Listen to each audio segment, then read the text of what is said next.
Good evening, everyone. Good evening, sir. Good evening, sir. Good evening, sir. Good evening.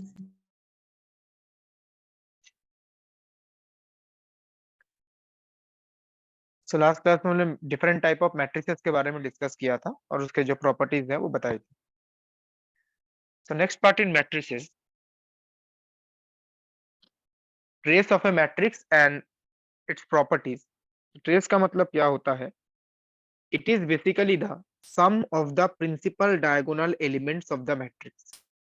Matrix के जो principal diagonal elements हैं उनका जो सम है उसको हम बोलते हैं ट्रेस ऑफ द मैट्रिक्स.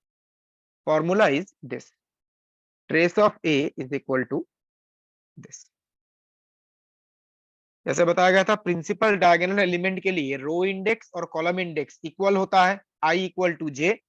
तो trace of A is equal to A11 plus A22 plus A33 and so on up to ANN.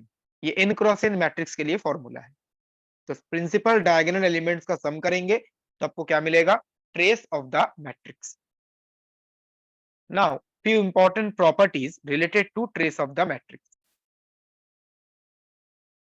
First one, trace of A plus minus B is equal to trace of A plus minus trace of B. Basically दो matrices का sum या difference लेंगे तो एक नया matrix आएगा, उसका trace क्या है. तो इसको सिंपल वर्ड्स में अगर हम समझें, लेफ्ट हैंड साइड में देखिए मैट्रिसेस को ऐड या सब्ट्रैक्ट किया गया है और फिर ट्रेस कैलकुलेट किया गया है. और राइट हैंड साइड पहले ट्रेस कैलकुलेट किया गया है फिर ऐड या सब्ट्रैक्ट किया गया है. दोनों में रिजल्ट सेम आएगा. आप पहले मैट्रिसेस को ऐड करो फिर ट्रेस कैलकुलेट करो, या पहले ट्रेस कैलकुलेट करके ऐड करो, रिजल्ट सेम आएगा. And the important part is this property is valid for any number of matrices. यहां पे दो मैट्रिक्स के लिए लिखा गया है, but this property is valid for any number of matrices. जितने भी मैट्रिसेस का सम या डिफरेंस हो, ये प्रॉपर्टी वैलिड है. Second point, trace of A and trace of A transpose both are equal. A matrix A और A transpose, इन दोनों का ट्रेस जो है वो इक्वल होगा. ट्रांसपोज का मतलब होता है रो और कॉलम को इंटरचेंज कर देना. तो रो और कॉलम को अगर आप इंटरचेंज भी कर देते हैं तो ट्रेस जो है वो सेम रहेगा. Third one, third property basically बताता है अगर मैट्रिक्स के साथ अगर एक कांस्टेंट मल्टीप्लाई कर देते हैं तो ट्रेस में क्या चेंज आएगा.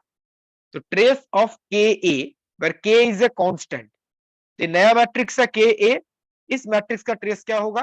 के इंटू ट्रेस ऑफ ए. मतलब मैट्रिक्स के साथ जो कांस्टेंट के मल्टीप्लाई किया था वो ट्रेस के साथ मल्टीप्लाई हो जाएगा. सिंपल. ठीक है.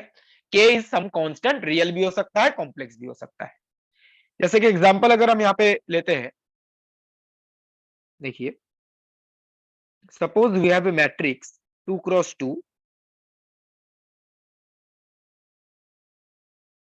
Element is this 2 3 minus 1 1. अब बताइए इस मैट्रिक्स का ट्रेस कितना है? 3. 3. प्रिंसिपल डायगोनल एलिमेंट्स को ऐड कीजिए, 3 आ जाएगा. अगर आपने इस मैट्रिक्स के साथ सपोज 4 मल्टीप्लाई कर दी तो नया मैट्रिक्स है 4a. तो मैट्रिक्स के साथ कोई भी कांस्टेंट मल्टीप्लाई करने का मतलब है जितने भी एलिमेंट्स है सबको साथ मल्टीप्लाई हो. 8 12 माइनस 4 4. ये जो नया मैट्रिक्स आया 4a, अगर आप इसका ट्रेस कैलकुलेट करेंगे तो trace of 4a will be equal to 12, और इसको आप लिख सकते हैं 3 times, sorry not 3, 4 times trace of a.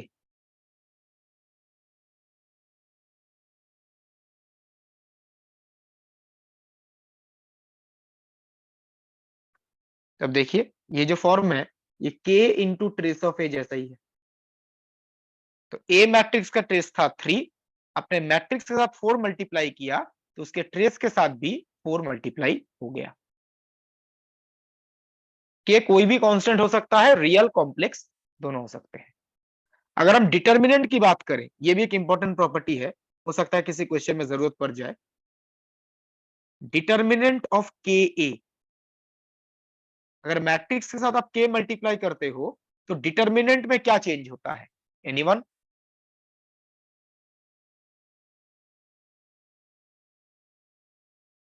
के to the power N into determinant of A. Matrix के साथ के मल्टीप्लाई करेंगे तो डिटर्मिनेंट में क्या चेंज आएगा?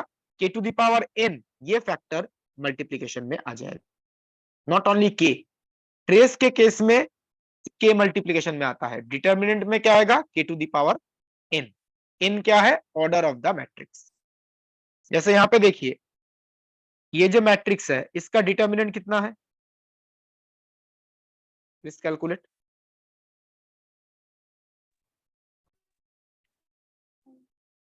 5 5 राइट, इसका डिटर्मिनेंट है 5। और ये जो मैट्रिक्स है 4a,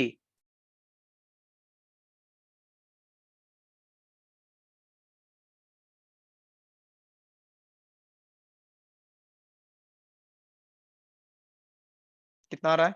80 80। तो इसको आप लिख पाएंगे, देखिए 4 square into determinant of A. Determinant of A 5 था, साथ में 4 स्क्वायर मतलब 16 मल्टीप्लाई करेंगे तो 80 आ जाएगा। 4 स्क्वायर ये K to the power N format का ही है। यहाँ पे के क्या है? 4, और एन होता है ऑर्डर ऑफ द मैट्रिक्स, जिस केस में 2 है। तो मैट्रिक्स के साथ के मल्टीप्लाई करेंगे तो डिटर्मिनेंट के साथ K to the power N multiply हो जाएगा। नोट डाउन कर लीजिए, कोई डाउट है तो please ask.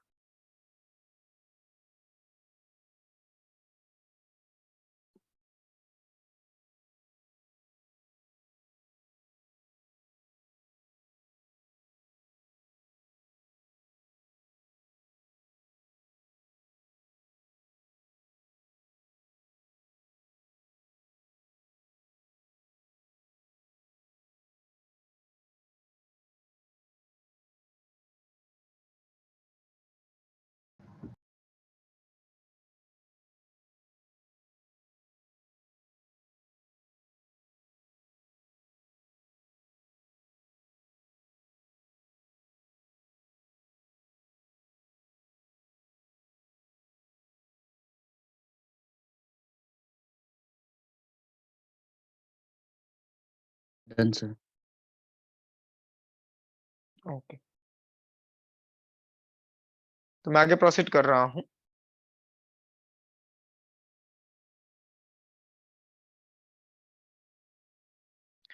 Few more properties related to trace of a matrix. Matrix multiplication do not commute with each other in general. Matrix multiplication commute नहीं करता है इन जनरल, मतलब A B and B A equal नहीं होता, but their traces are equal.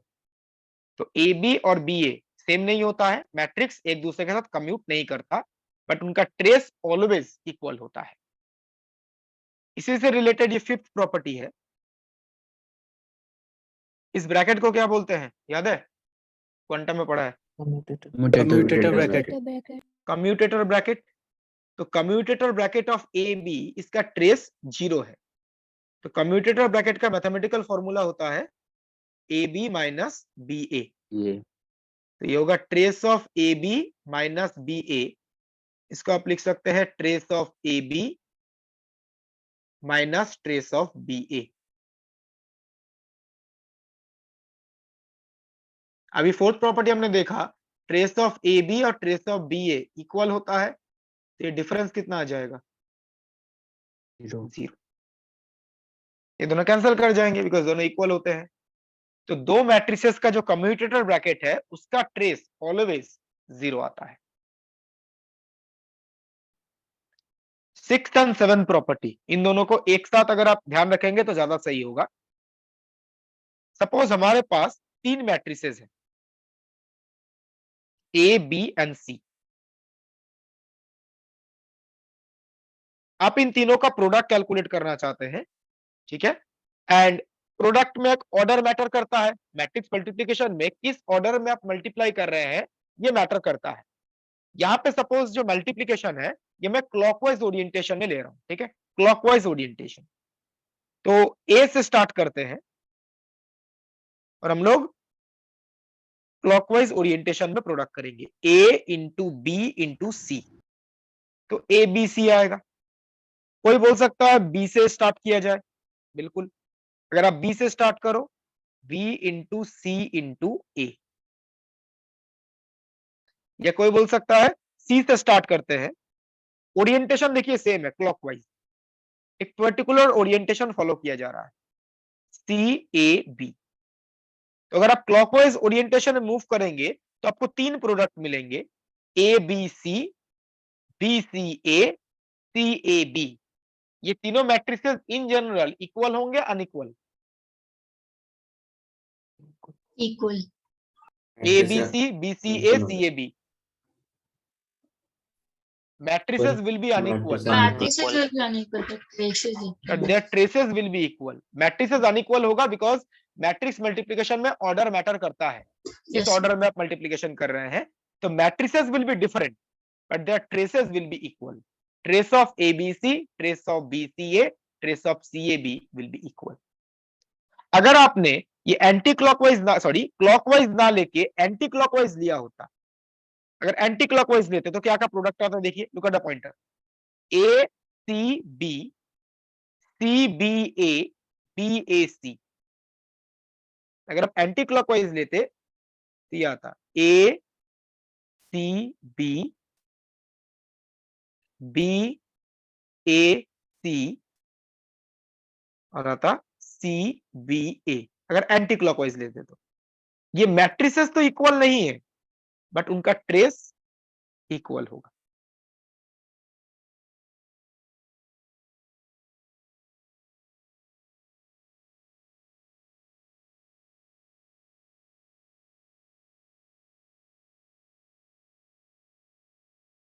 मतलब basically आपको ध्यान रखना है, अगर आप एक पर्टिकुलर ओरिएंटेशन फॉलो करते हैं, आइदर क्लॉकवाइज और एंटी क्लॉकवाइज, जो प्रोडक्ट आएगा मैट्रिक्स तो डिफरेंट होगा बट उनका ट्रेस अनइक्वल हो, सॉरी इक्वल हो। और एक चीज यहां पे ध्यान रखिए, सपोज ये ट्रेस आया P, तो ये ट्रेस आएगा Q। ऐसा जरूरी नहीं है दोनों सेम आना चाहिए या ऑपोजिट आना चाहिए, ऐसा कोई रिलेशन नहीं है।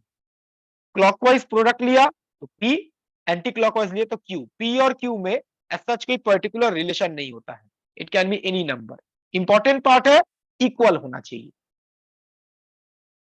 And the same is true for four matrices also, product of four matrices, A B C D, B C D A, C D A B, D A B C। क्या orientation है? Clockwise anti clockwise? अगर ऐसे लेते हैं ABCD तो clockwise clockwise. तो जो property तीन मैट्रिसेस के लिए है वो चार पांच कितने भी मैट्रिसेस का प्रोडक्ट है, ये प्रॉपर्टी ट्रू है। आपको एक पर्टिकुलर ओरिएंटेशन फॉलो करना है, जो मैट्रिक्स आएगा प्रोडक्ट करने के बाद मैट्रिक्स तो अनइक्वल होगा बट उसका ट्रेस इक्वल आएगा। नोट डाउन कर लीजिए।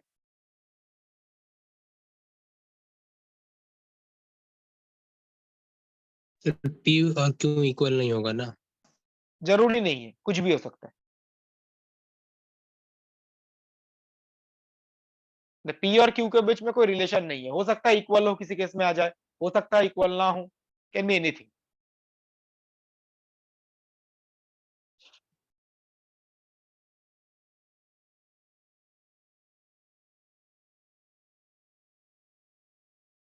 तो अभी हमने तीनों सेट जो लिया है वो तीनों एंटी क्लॉकवाइज डायरेक्शन में जाके लिया है, तो तीनों का ट्रेस इक्वल है और उसी तरीके से क्लॉकवाइज में भी इक्वल हो जाएगा ना? मतलब ट्रेस इन लोगों का।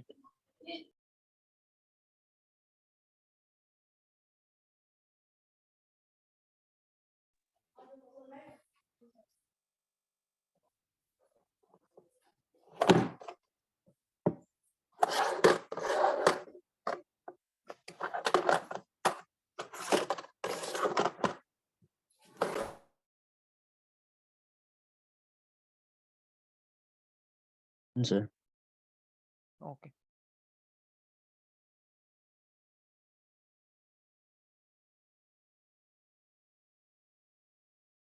मैं आगे प्रोसीड कर रहा हूं।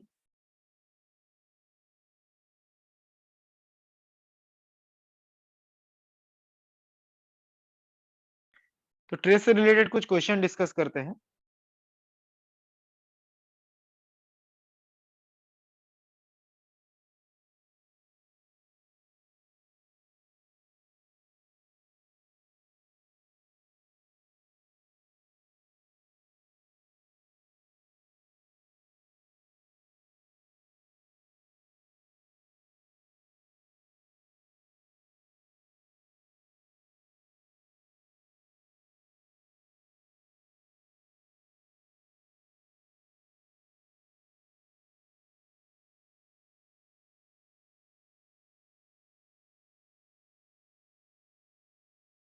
मैं ग्रुप में देख रहा था आप लोगों को, किसी कोई बोल रहा था, कोई किसी स्टूडेंट ने कुछ बोला है वीडियो डिलीट हो गया है, पास यूजर आईडी पासवर्ड मांग रहा था, यस क्या हुआ उसका?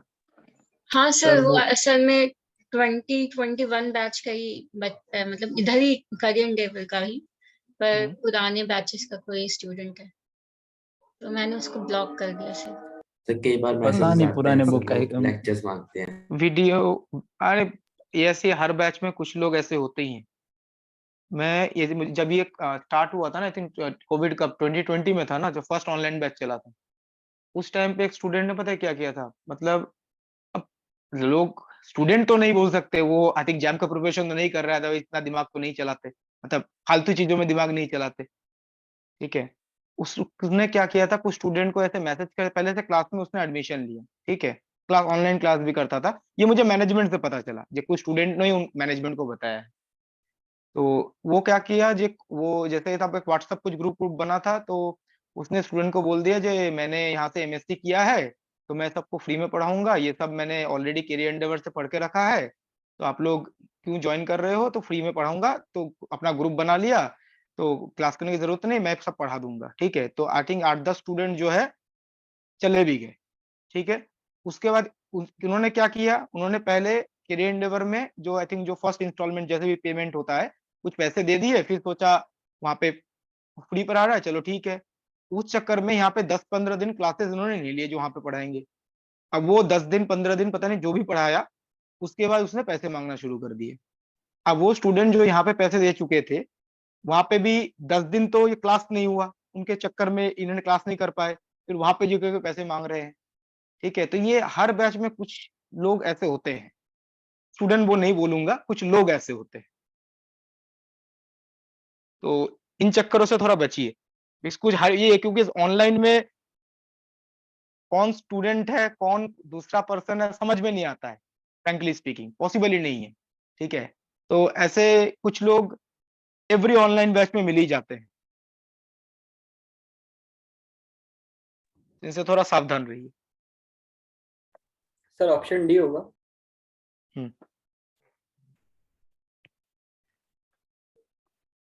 इस क्वेश्चन में एक मैट्रिक्स गिवन है, 2x2 मैट्रिक्स, और पूछा गया है trace of a to the power 1000 क्या है।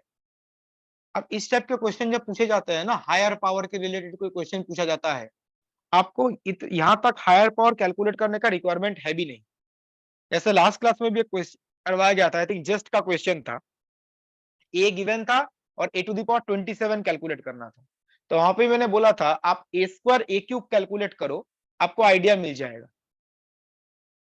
अगर आप इसका स्क्वायर कैलकुलेट करते हो इस मैट्रिक्स का,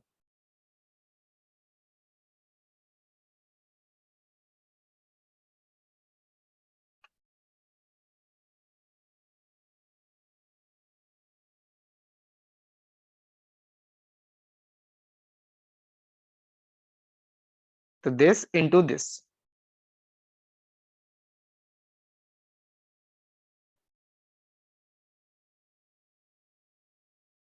आप चेक करके देखिए सेम मैट्रिक्स आ रहा है।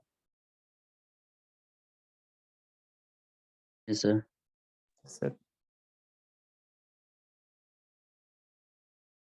तो a² इक्वल टू क्या आ गया, a।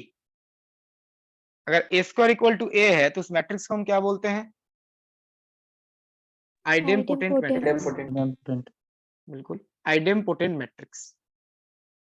और आइडेम्पोटेंट मैट्रिक्स का हमने एक प्रॉपर्टी पढ़ा था, आइडेम्पोटेंट मैट्रिक्स का कोई भी पॉजिटिव इंटीजर पावर कैलकुलेट करो, क्या आएगा?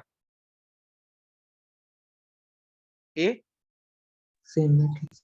सेम वही मैट्रिक्स आएगा। अब कोई भी पॉजिटिव इंटीजर पावर कैलकुलेट कीजिए, it will be equal to A. It is a property of idempotent matrix. तो जो a टू द पावर 1000 बोला गया है, ये भी a ही आएगा। This will be equal to a।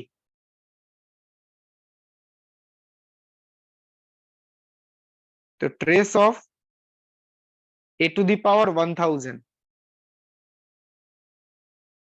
Is equal to trace of a। अगर मैट्रिक्स इक्वल है तो उसका ट्रेस भी इक्वल होगा। तो बताइए ट्रेस ऑफ a क्या है? 1। 1. एक चीज यहाँ पे ध्यान रखिए, ऑल्दो इस क्वेश्चन में आंसर मैच कर रहा है, बट गलती से भी ये प्रॉपर्टी यूज मत कीजिएगा। ऐसा कोई प्रॉपर्टी एग्जिस्ट नहीं करता। Trace of a to the power n is equal to is not equal to trace of a whole to the power n। इस क्वेश्चन में आंसर आ रहा है, बट ये it is not a valid relation. ऐसा कोई relation exist नहीं करता जो ये दोनों इक्वल होते हैं। This not equal. सर अगर मैट्रिक्स आइडेम्पोटेंट हो तो आइडेम्पोटेंट होगा तब ना, मैंने इन जनरल बोला ना। Yes sir. In general this is not true. और आइडेम्पोटेंट है तब भी ट्रू कैसे है? आइडेम्पोटेंट होगा तब trace of a to the power n और ट्रेस ऑफ a इक्वल होगा ना। n क्यों आएगा? यहाँ पे तो इसका पावर जो है ये मतलब ट्रेस 1 आ रहा है, इसलिए 1 टू द पावर 1000 करेंगे तब भी 1 ही आ जाएगा। अगर ट्रेस 1 ना आता तो हाँ सर अलग आता। तो ये प्रॉपर्टी मतलब ये इन दोनों को गलती से भी इक्वल, इस क्वेश्चन में आंसर आ रहा है बिकॉज ट्रेस 1 है और 1 टू द पावर 1000 1 ही लिखेंगे, but this two are not equal. Answer match करने का मतलब रिलेशन ट्रू होगा ये जरूरी नहीं होता।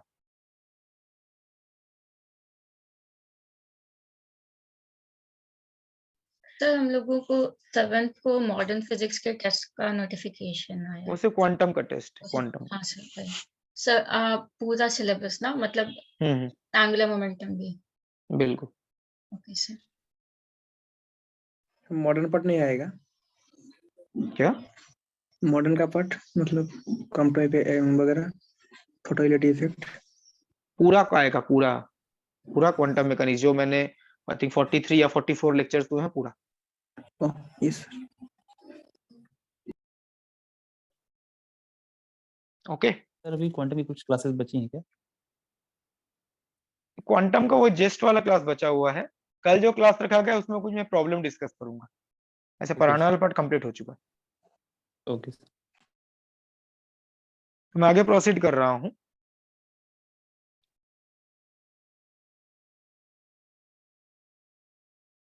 Please try this question.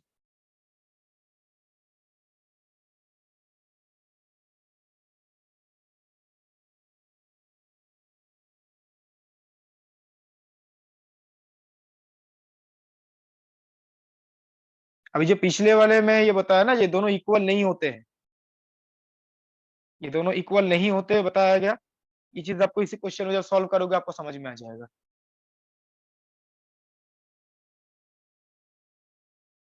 So 4.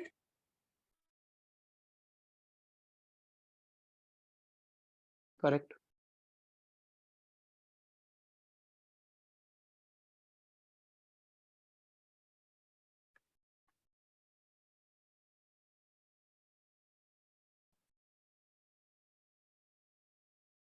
Question में एक 2x2 मैट्रिक्स गिवन है दिस,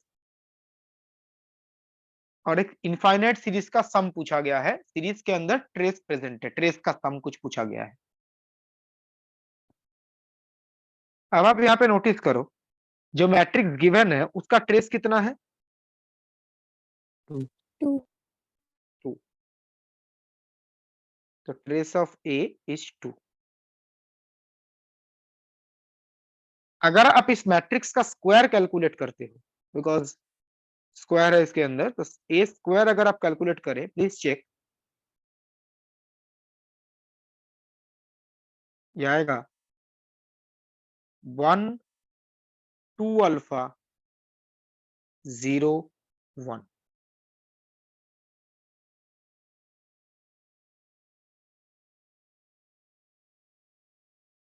ऐसे अगर आप ए क्यूब कैलकुलेट करो, ए क्यूब मतलब ए स्क्वायर इंटू ए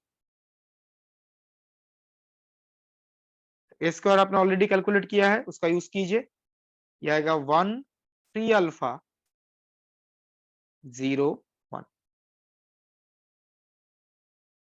ये फॉर्मेट देख के आप आइडिया लगा सकते हैं जो ए टू द पावर एन क्या आ सकता है।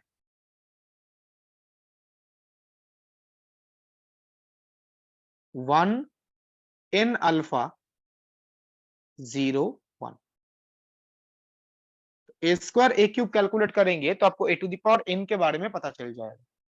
आई थिंक ये सेम मैट्रिक्स है जो लास्ट क्लास में हमने जेस्ट वाले क्वेश्चन में डिस्कस किया था ना, बट आपको याद नहीं रखना है, आपको टेक्निक पता होना चाहिए। ऐसा नहीं है जो आपको ये मैट्रिक्स याद रखना है, ये आया तो A to the power N ऐसा दिखेगा, कुछ याद नहीं रखना, जस्ट आपको ये कैलकुलेशन पता होना चाहिए, उससे आप आइडिया लगा पाओगे ए टू द पावर एन ऐसा दिखेगा ना। इंपॉर्टेंट पार्ट ये है ए स्क्वायर, ए का ट्रेस तो 2 है, ए स्क्वायर का ट्रेस क्या है? ट्रेस सेम है 2 ही। ए क्यूब का ट्रेस क्या है? वो भी 2 2 और A to the power N का ट्रेस भी क्या है? 2 2। अभी जो बताया गया कि trace of A to the power N कितना आएगा इस केस में? 2,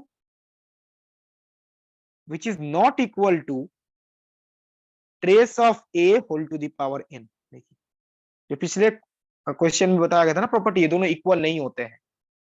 ये trace of A to the power N कितना आया है?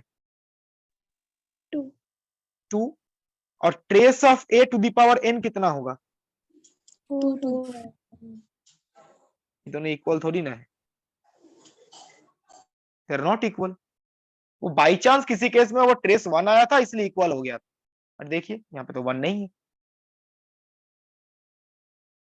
ठीक है, तो ये पॉइंट क्लियर है, ये दोनों इक्वल नहीं होते हैं इन जनरल। Yes sir. ठीक है, नाउ इस क्वेश्चन को सॉल्व करते हैं। इस सीरीज का सम पूछा गया है, trace of A plus trace of A by 2 plus trace of A square by 2 square and so on. अब देखिए ए के साथ ये जो 1/2 मल्टीप्लीकेशन में है ये कांस्टेंट है, ए स्क्वायर के साथ जो ये 1/a स्क्वायर मल्टीप्लीकेशन में है ये भी कांस्टेंट है।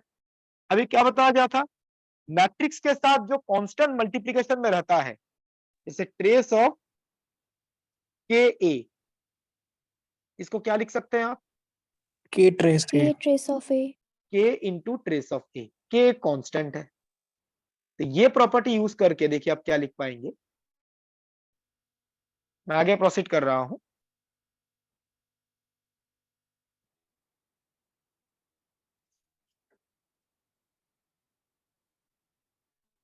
पहला टर्म तो है trace of A as it is, दूसरा टर्म था ट्रेस ऑफ ए बाई 2। तो कांस्टेंट जो ए बाई 1/2 है उसको बाहर लिखा, 1/2 ट्रेस ऑफ ए।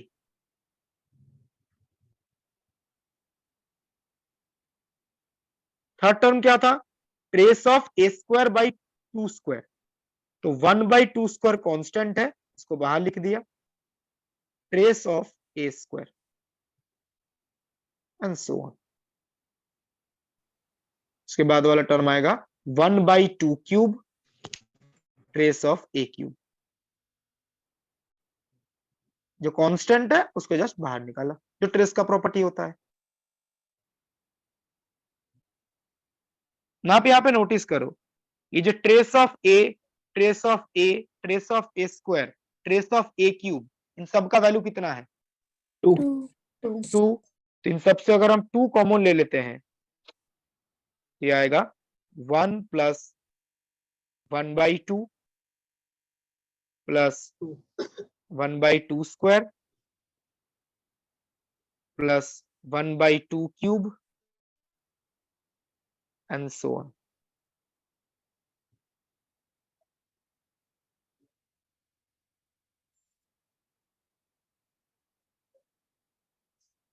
तो 2 कॉमन चला जाएगा, ये सीरीज आ गया।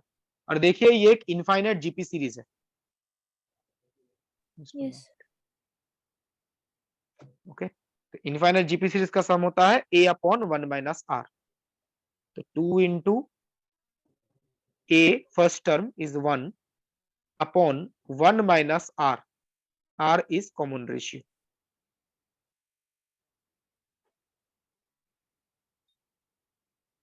तो आ जाएगा answer 4। The sum of the given series is 4. This is the infinite GP series। इस स्टेप में कोई डाउट है तो please ask.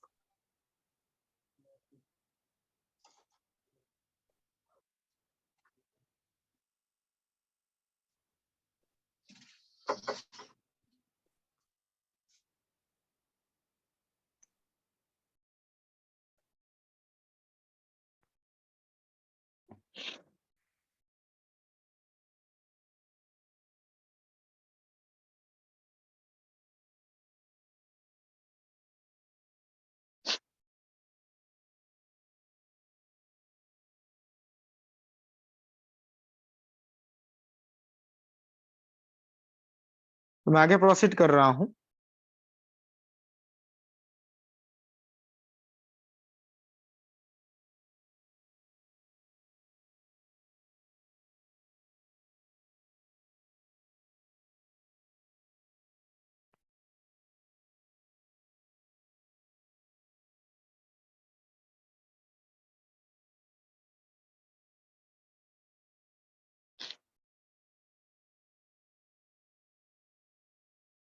So next part जो हम डिस्कस करेंगे, different matrix operations, and based on those matrix operations हम matrix को डिफरेंट कैटेगरीज में डिवाइड करते हैं। तो पहले वो मैट्रिक्स ऑपरेशंस क्या है, उसके बाद जो डिफरेंट टाइप ऑफ मैट्रिसेस हैं। तो यहाँ पे जो हम बात करेंगे, transpose of A matrix and transpose conjugate of A matrix. ना ट्रांसपोज का मतलब होता है interchanging rows and columns of the matrix. Matrix के रोज और कॉलम्स को अगर आप इंटरचेंज कर देते हैं तो आपको ट्रांसपोज मिल जाएगा। जैसे मैट्रिक्स अगर है, elements are A B C,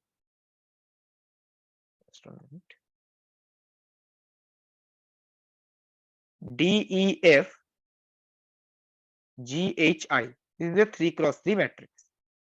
elements are like this. आप इसका ट्रांसपोज कैलकुलेट करेंगे तो जो रोज है वो कॉलम्स बन जाएंगी और जो कॉलम्स है वो रोज बन जाएंगी। तो first column A B C, जो फर्स्ट रो था वो फर्स्ट कॉलम बन गया, जो सेकंड रो था वो सेकंड कॉलम बन गया, और जो थर्ड रो था वो थर्ड कॉलम बन गया। तो दिस इज ए ट्रांसपोज, रोज और कॉलम्स को इंटरचेंज कर दिया गया। और दूसरा होता है ट्रांसपोज कॉन्जुगेट, या कॉन्जुगेट ट्रांसपोज भी बोलते हैं। It is found by interchanging the rows and columns of the matrix followed by taking complex conjugate of the elements of the matrix। पहले रोज और कॉलम्स को इंटरचेंज करना है, मतलब पहले ट्रांसपोज लेना है, after that complex conjugate of each element. इसको हम बोलते हैं ए डैगर, ट्रांसपोज कॉन्जुगेट या कॉन्जुगेट ट्रांसपोज। क्वांटम में भी हमने बहुत जगह पे यूज किया है। तो पहले ट्रांसपोज देन कॉम्प्लेक्स कॉन्जुगेट, या आप ऐसा भी कर सकते हैं पहले कॉम्प्लेक्स कॉन्जुगेट ले लो फिर ट्रांसपोज। तो ए ट्रांसपोज तो हमने ऑलरेडी कैलकुलेट किया है, उसी को लिखते हैं।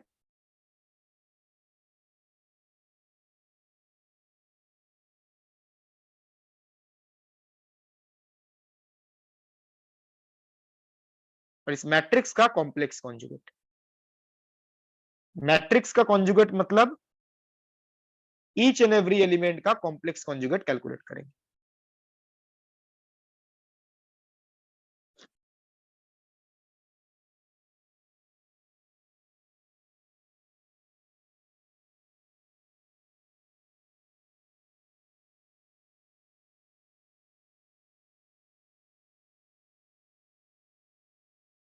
इस तरीके से ट्रांसपोज कॉन्जुगेट कैलकुलेट किया जाता है।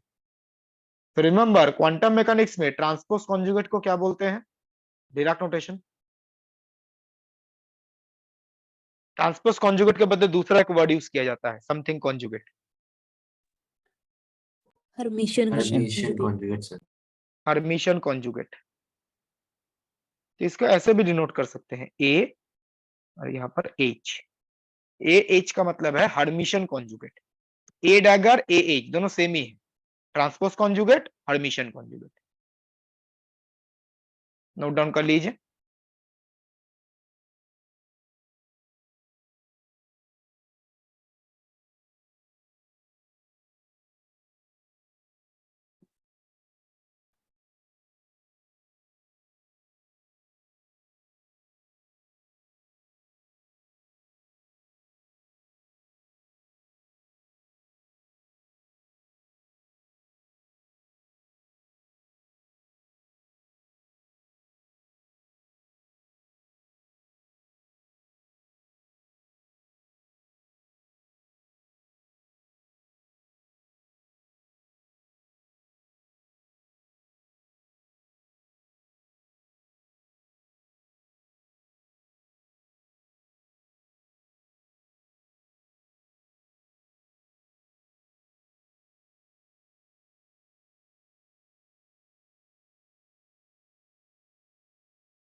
तो मैं आगे प्रोसीड कर रहा हूं। One minute, sir.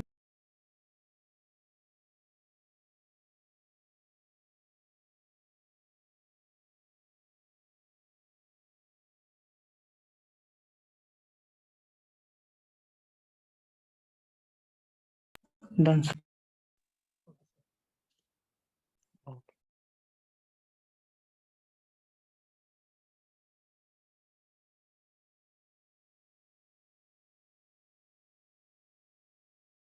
So next we will discuss about symmetric and skew symmetric matrices। तो जैसे हमने देखा मैट्रिक्स में दो ऑपरेशंस हैं, ट्रांसपोज और दूसरा ट्रांसपोज कॉन्जुगेट। तो depending on transpose of A matrix we can divide matrices in two categories, symmetric and skew symmetric. मतलब मैट्रिक्स का ट्रांसपोज कैलकुलेट करने के बाद क्या रिजल्ट आएगा, बेस्ड ऑन दैट हम दो कैटेगरीज बना सकते हैं, एक सिमेट्रिक, दूसरा एंटी सिमेट्रिक। सिमेट्रिक किसको बोलेंगे? आपने मैट्रिक्स का ट्रांसपोज कैलकुलेट किया और सेम मैट्रिक्स आ गया तो बोलेंगे सिमेट्रिक, और अगर एक्स्ट्रा माइनस साइन आ गया तो उसको हम बोलेंगे एंटी सिमेट्रिक या स्क्यू सिमेट्रिक। तो सेम आ गया तो सिमेट्रिक, एक एक्स्ट्रा माइनस साइन आ गया तो एंटी सिमेट्रिक या स्क्यू सिमेट्रिक। तो सिमेट्रिक मैट्रिक्स का मतलब इस कंडीशन को सेटिस्फाई करेगा। अगर हम सिमेट्रिक मैट्रिक्स के एलिमेंट्स की बात करें तो ए मैट्रिक्स के कॉरिस्पॉन्डिंग एलिमेंट को हम लिखते हैं ए आई जे। ए ट्रांसपोज का मतलब row index column index interchange हो जाएगा। तो सिमेट्रिक मैट्रिक्स के जो एलिमेंट्स हैं वो इस कंडीशन को सेटिस्फाई करेंगे, A J I equal to A I J. Matrix A I J, इसका ट्रांसपोज ए जे आई।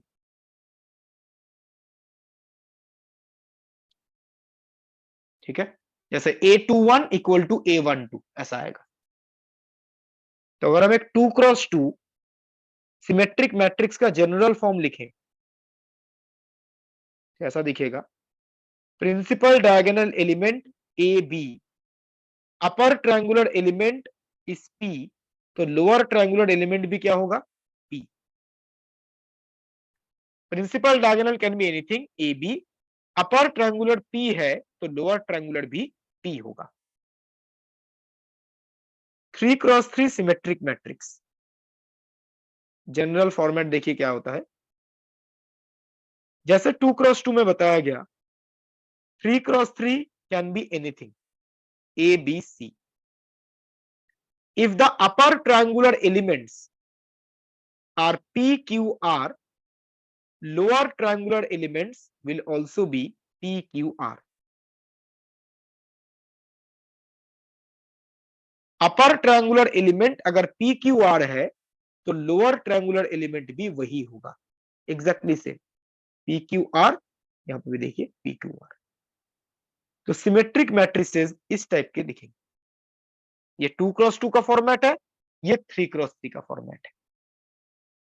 जैसा कि एग्जांपल देते हैं यहां पर 3x3 symmetric matrix, principal diagonal कुछ भी हो सकता है।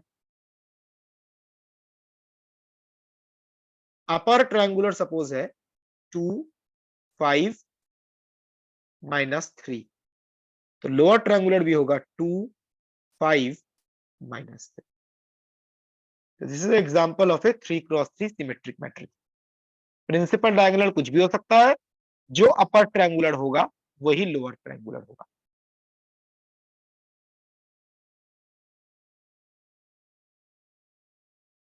ठीक है,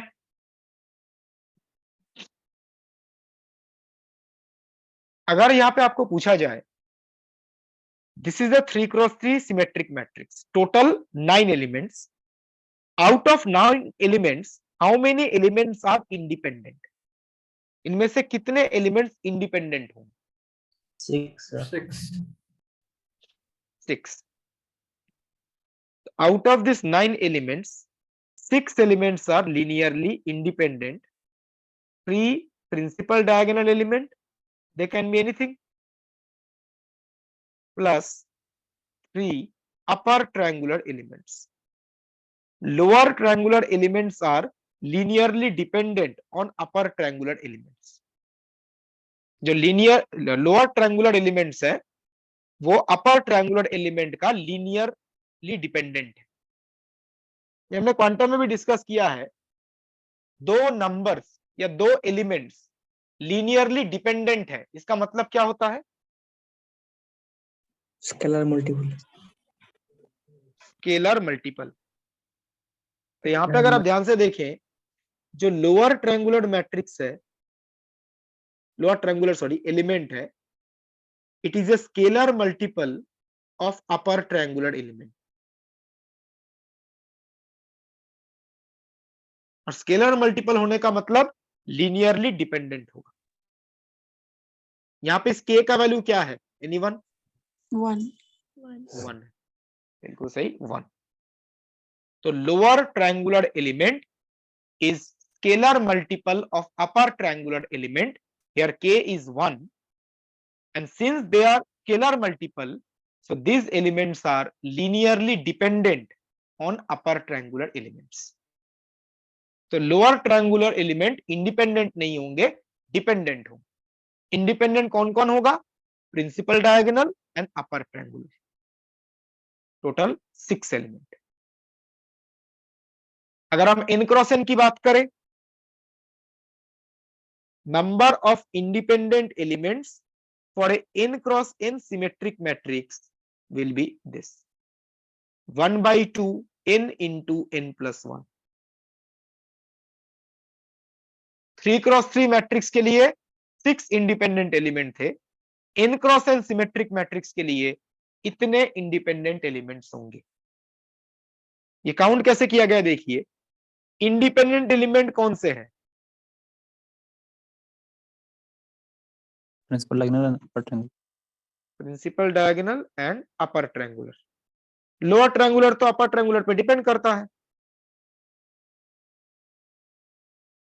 जस्ट क्या करेंगे, इन दोनों के नंबर्स को ऐड कर देंगे। प्रिंसिपल डायगोनल कितने होते हैं? n। और अपर ट्रायंगुलर लास्ट क्लास में बताया गया था,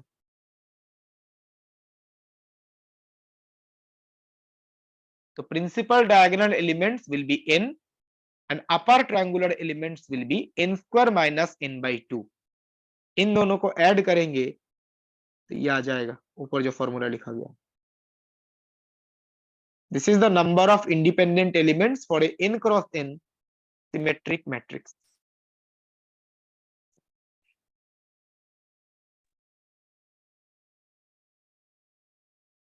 नोट डाउन कर लीजिए।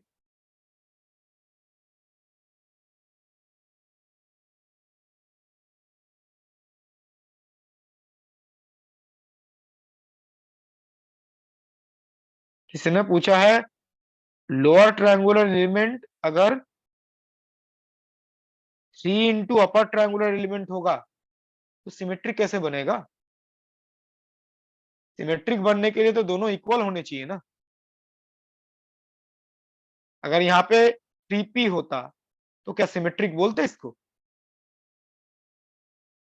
सिमेट्रिक होने के लिए ये अपर पार्ट और लोअर पार्ट सेम आना चाहिए ना।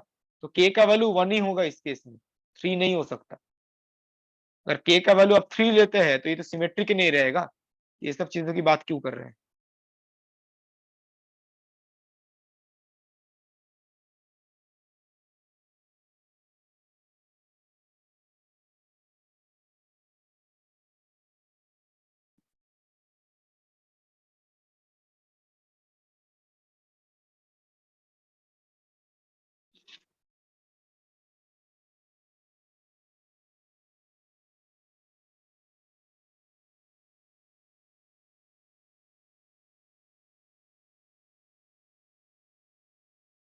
Done sir.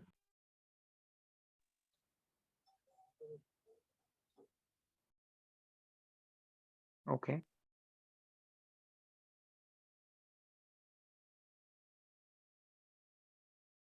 मैं आगे प्रोसीड कर रहा हूं।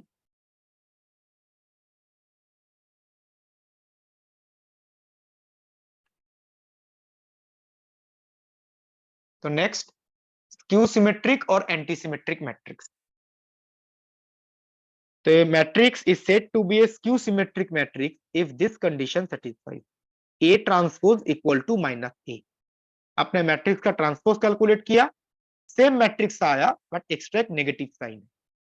It is just like even function odd function. ये सिमेट्रिक एंटी सिमेट्रिक है ना, ये इवन फंक्शन ऑड फंक्शन जैसा थोड़ा बहुत सिमिलर है। जैसे कोई भी फंक्शन इवन है या ऑड है, चेक करने के लिए हम क्या करते हैं? फंक्शन में क्या चेंज करते हैं? माइनस एक्स के बदले माइनस एक्स रिप्लेस कर देते हैं। अगर सेम फंक्शन आया तो इवन फंक्शन इवन, और एक्स्ट्रा अगर माइनस आ गया तो ऑड फंक्शन। Odd function. यहाँ पे भी देखिए उसी टाइप का कुछ है। यहाँ पे एक्स नहीं है, आप मैट्रिक्स का ट्रांसपोज कैलकुलेट कर रहे हो, सेम मैट्रिक्स आ गया तो सिमेट्रिक लाइक इवन फंक्शन, और एक्स्ट्रा नेगेटिव साइन आ गया anti symmetric like odd function. तो कोई भी मैट्रिक्स इस कंडीशन को सेटिस्फाई करेगा तो हम बोलेंगे एंटी सिमेट्रिक। अगर हम एलिमेंट्स की बात करें तो ये रिलेशन आएगा A J I will be equal to minus A I J. Elements of a skew symmetric matrix will satisfy this relation. And a very important property related to antisymmetric matrix, the principal diagonal elements are always zero. Antisymmetric matrix के जो principal diagonal elements हैं वो always zero आएंगे, always. ऐसा कैसे बोल रहे हैं? देखिए, स्क्यू सिमेट्रिक मैट्रिक्स के जो एलिमेंट्स हैं वो इस कंडीशन को सेटिस्फाई करते हैं, ए J I equal to minus A I जे। ना प्रिंसिपल डायगोनल एलिमेंट के लिए आई और जे में क्या रिलेशन होता है? I equal to J, I equal to J. Row index और कॉलम इंडेक्स इक्वल होता है ना। अगर आप जे के बदले आई रिप्लेस कर देते हो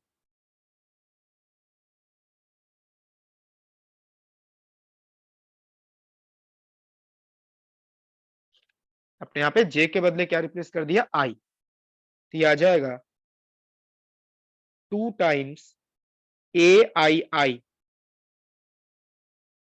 विल बी इक्वल टू 0। जी तो यहां से आ जाएगा ए आई आई इक्वल टू 0। और ए आई आई का मतलब principal diagonal element A11, A22, A33, इसी को तो ए आई आई बोला जा रहा है ना। तो प्रिंसिपल डायगोनल कितना आ गया? 0। तो एंटीसिमेट्रिक मैट्रिक्स में प्रिंसिपल डायगोनल ऑलवेज 0 आएगा। अगर हम एक 2x2 स्क्यू सिमेट्रिक मैट्रिक्स की बात करें तो principal diagonal 0, upper triangular is P, तो lower triangular will be -P. Extra negative sign will be there. For a 3x3 skew symmetric matrix, principal diagonal 0, upper triangular PQR, तो lower triangular होगा -P -Q -R.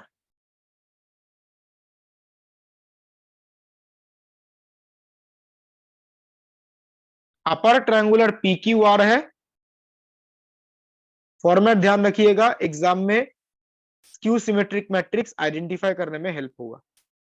Upper triangular अगर PQR है तो lower triangular होगा -P -Q -R. Principal diagonal तो 0 है। इसमें कितने इंडिपेंडेंट है? 3 कौन से? Upper triangular. Only upper triangular.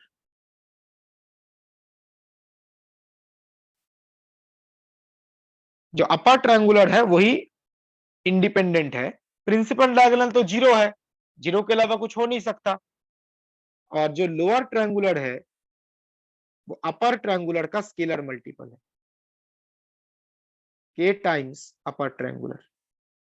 और इस केस में k का वैल्यू क्या है? -1। Negative value. Not only negative value, it should be -1.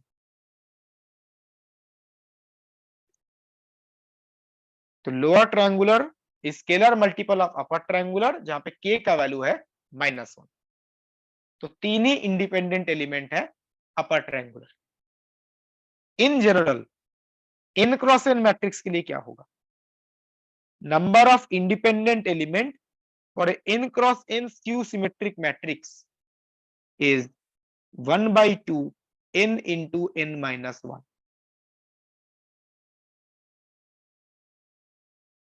ये काफी आसानी से समझ सकते हैं ऐसा क्यों बोला गया। यहाँ पे इंडिपेंडेंट एलिमेंट कितने होते हैं? कौन से होते हैं? ओनली अपर ट्रायंगुलर में। और अपर ट्रायंगुलर होते कितने हैं? n square minus n n square by minus n by 2। n square minus n by 2। इसी को इस तरीके से लिखा गया है, सेम ही है expression, 1/2 n into n plus -1। तो n cross n skew symmetric matrix में अगर इंडिपेंडेंट एलिमेंट्स पूछे जाएं तो आंसर होगा, ये 3x3 था, तो n के बदले 3 रिप्लेस कर दीजिए, यहाँ पे 3 ही आ जाएगा। n के बदले 3 रिप्लेस करो, 3 आ जाएगा। या आप किसी भी n cross n antisymmetric matrix के लिए अप्लाई कर सकते हैं। नोट डाउन कर लीजिए।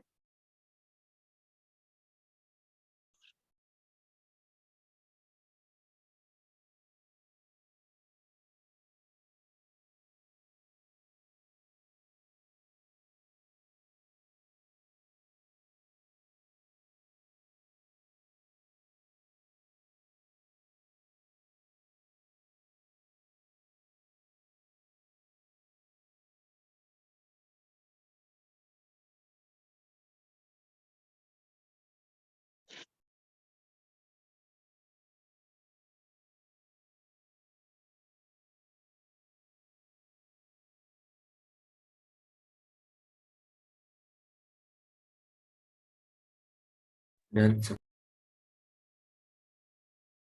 Done sir.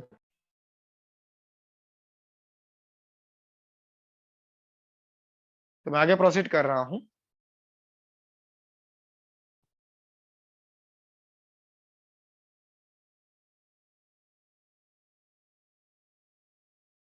तो नेक्स्ट हम लोग skew symmetric matrix and skew symmetric matrix, इसके रिलेटेड कुछ इंपॉर्टेंट पॉइंट डिस्कस करेंगे। फर्स्ट वन, ये आप लोगों ने स्कूल लेवल में पढ़ा होगा, every square matrix can be written as a linear combination of symmetric and skew symmetric matrix. हम किसी भी स्क्वायर मैट्रिक्स को symmetric and skew symmetric matrix के लीनियर कॉम्बिनेशन में लिख सकते हैं, किसी भी स्क्वायर मैट्रिक्स को। So this is the mathematical expression. A is a arbitrary square matrix.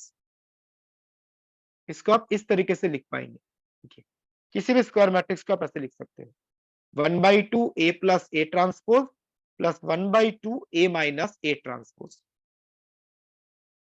ये A transpose minus A transpose cancel कर जाएगा, ये A आ जाएगा। तो कोई भी स्क्वायर मैट्रिक्स हो ऐसे आप लिख सकते हैं ना। इसमें से जो फर्स्ट पार्ट है, this is A symmetric matrix,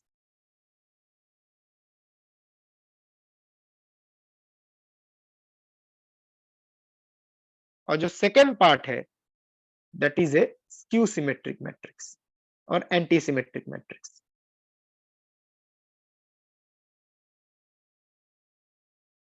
एक पार्ट सिमेट्रिक है, एक पार्ट स्क्यू सिमेट्रिक है। तो किसी भी स्क्वायर मैट्रिक्स को आप सिमेट्रिक और स्क्यू सिमेट्रिक के लीनियर कॉम्बिनेशन में लिख सकते हैं। आप सिमेट्रिक स्क्यू सिमेट्रिक चेक कैसे करेंगे, ये पॉइंट ध्यान रखिएगा। एग्जाम में अगर कोई क्वेश्चन सॉल्व कर रहे हैं और आपको चेक करना है कोई मैट्रिक्स सिमेट्रिक है या एंटी सिमेट्रिक है, तो हम उस मैट्रिक्स का ट्रांसपोज कैलकुलेट करते हैं। ट्रांसपोज कैलकुलेट करने के बाद अगर सेम मैट्रिक्स आ गया तो सिमेट्रिक, एक्स्ट्रा माइनस साइन आ गया तो एंटी सिमेट्रिक। तो सिमेट्रिक एंटी सिमेट्रिक चेक करने का तरीका है मैट्रिक्स का ट्रांसपोज कैलकुलेट करो। सेम मैट्रिक्स आ गया तो सिमेट्रिक, एक एक्स्ट्रा माइनस साइन आ गया तो स्क्यू सिमेट्रिक। जैसे जो फर्स्ट पार्ट है उसका अगर आप ट्रांसपोज कैलकुलेट करो तो 1/2 A प्लस A ट्रांसपोज, इसका ट्रांसपोज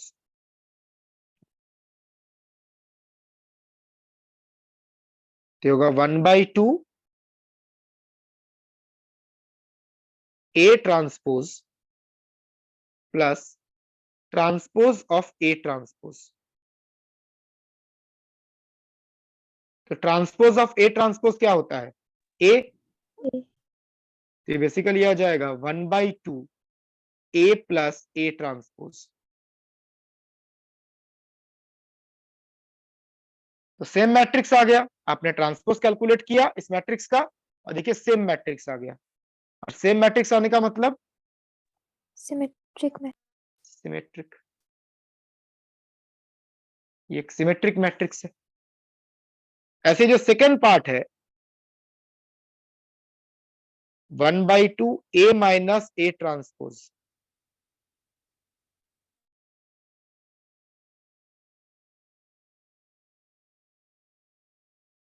ये आएगा 1/2 A transpose minus transpose of A transpose. इसको आप लिख पाएंगे माइनस कॉमन लेने के बाद -1/2 A माइनस A ट्रांसपोज। तो यहाँ पे आप इस मैट्रिक्स का ट्रांसपोज कैलकुलेट कर रहे हैं और एक एक्स्ट्रा नेगेटिव साइन आ गया। और नेगेटिव साइन आने का मतलब किस टाइप का मैट्रिक्स है ये, स्क्यू सिमेट्रिक स्क्यू सिमेट्रिक या एंटी सिमेट्रिक। तो इस तरीके से आप चेक कर सकते हैं जो फर्स्ट पार्ट को सिमेट्रिक और सेकेंड पार्ट को क्यू सिमेट्रिक क्यों बोला जा रहा है। अगर आपको क्वेश्चन में पूछा जाए find the symmetric part of the given matrix, तब क्या कैलकुलेट करेंगे, ये मैट्रिक्स गिवन होगा, गिवन मैट्रिक्स का सिमेट्रिक पार्ट कैलकुलेट कीजिए, तो आप ये कैलकुलेट करेंगे। गिवन मैट्रिक्स का एंटी सिमेट्रिक पार्ट कैलकुलेट कीजिए, तो ये कैलकुलेट करेंगे। ये किसी भी स्क्वायर मैट्रिक्स के लिए यूज कर सकते हैं, symmetric part, anti symmetric part. Note down कर लीजिए, क्वेश्चन है तो please ask.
Done, sir. Done sir.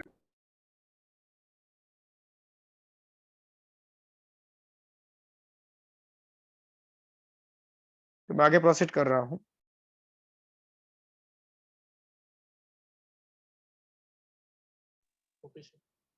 ये जो सिमेट्रिक और स्क्यू सिमेट्रिक है, ये मेन जो मैट्रिक्स है उसी का पार्ट है। आपको पूछा जाएगा find the symmetric part of A, तब आप ये कैलकुलेट करेंगे। Find the anti symmetric part of A, तब आप ये कैलकुलेट करोगे। ये जो मेन मैट्रिक्स है इसी का सिमेट्रिक पार्ट और एंटी सिमेट्रिक पार्ट है, और ए क्वेश्चन में गिवन हो।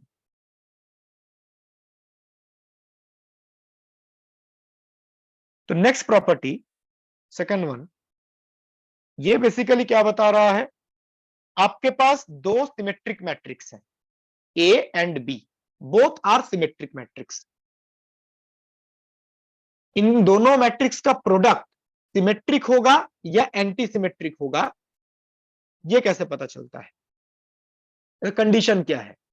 ये दो सिमेट्रिक मैट्रिक्स है, उनका प्रोडक्ट सिमेट्रिक होगा या एंटी सिमेट्रिक होगा।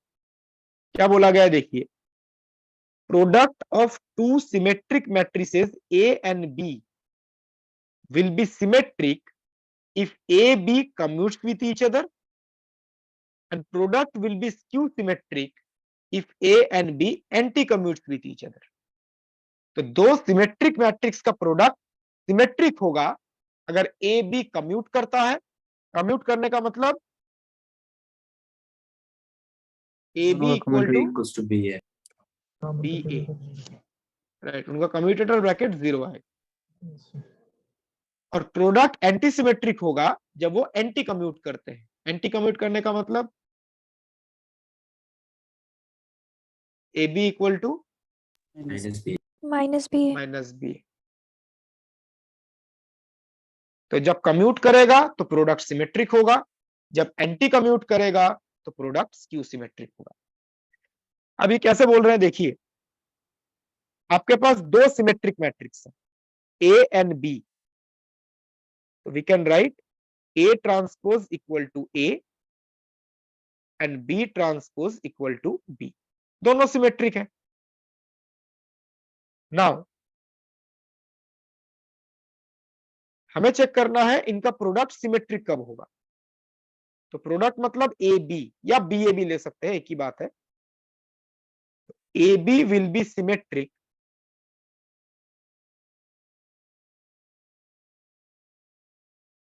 if transpose of AB will be equal to AB। अगर ये सिमेट्रिक है तो ट्रांसपोज कैलकुलेट करेंगे तो सेम आएगा, यही तो सिमेट्रिक मैट्रिक्स का कंडीशन होता है। अब ए बी होल ट्रांसपोज को आप लिख सकते हैं B transpose A transpose, right hand side जैसा है वैसे ही रखते हैं ना। बी ट्रांसपोज के बदले क्या लिख सकते हैं? B बी, बी एक सिमेट्रिक मैट्रिक्स है, और ए ट्रांसपोज के बदले ए, तो बी ट्रांसपोज के बदले बी, ए ट्रांसपोज के बदले ए। देखिए ये कंडीशन आ गई, B A equal to A B. So the product will be symmetric if this condition satisfies.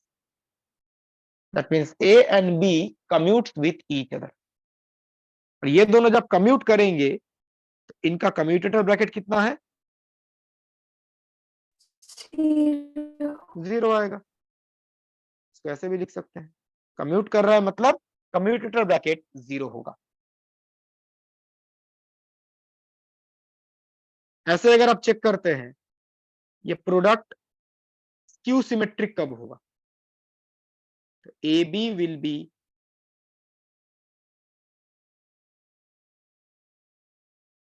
skew symmetric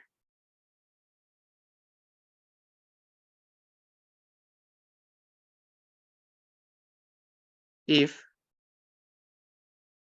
transpose of AB is equal to minus AB।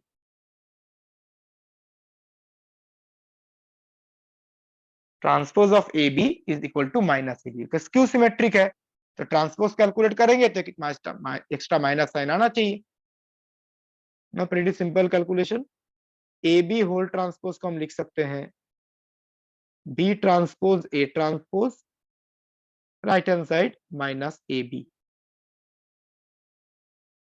B symmetric है तो B transpose के बदले B, A B symmetric है तो A transpose के बदले A, तो B A equal to minus A B. So the product will be symmetric in nature if antisymmetric in nature if this condition satisfies. BA equal to minus AB, मतलब A और B anti commute करना चाहिए। इन दोनों का anti commutator bracket, ये anti commutator bracket का sign होता है, ये कितना आएगा 0।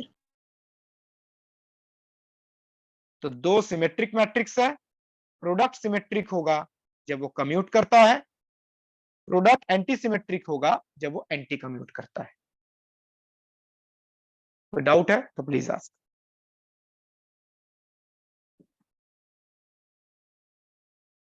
सर भी हम लोग ट्रांसपोज मैट्रिक्स का प्रॉपर्टी देखेंगे ना, कौन सा प्रॉपर्टी? ट्रांसपोज मैट्रिक्स का। ट्रांसपोज मैट्रिक्स क्या होता है? इसका ट्रांसपोज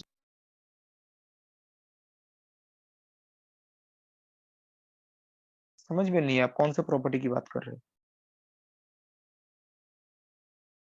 कौन से ट्रांसपोज मैट्रिक्स या transpose matrix? Sir trace of matrices. Trace की बात क्यों करेंगे यहाँ पर? ट्रेस यहाँ पे कहाँ पे आ गया?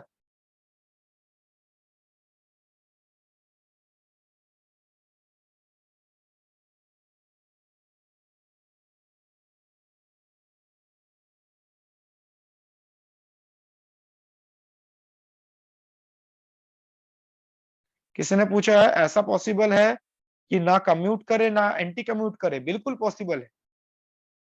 ये कम्यूट करना या एंटी कम्यूट करना जरूरी नहीं है। अगर कम्यूट करेगा तो बोलेंगे प्रोडक्ट सिमेट्रिक है, एंटी कम्यूट करेगा तो प्रोडक्ट स्क्यू सिमेट्रिक है।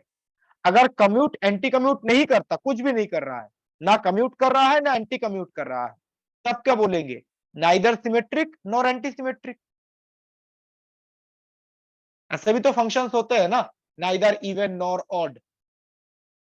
तो अगर कम्यूट नहीं करता, एंटी कम्यूट नहीं करता, तो बोलेंगे product is neither symmetric nor anti symmetric.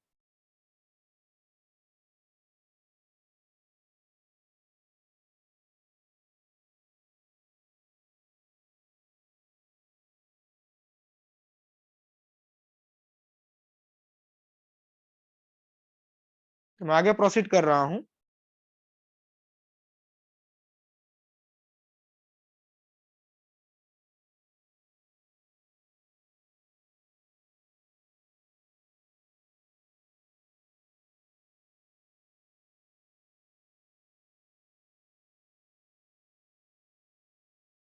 ना यहां पे हमने डिस्कस किया दो सिमेट्रिक मैट्रिक्स का प्रोडक्ट क्या होगा।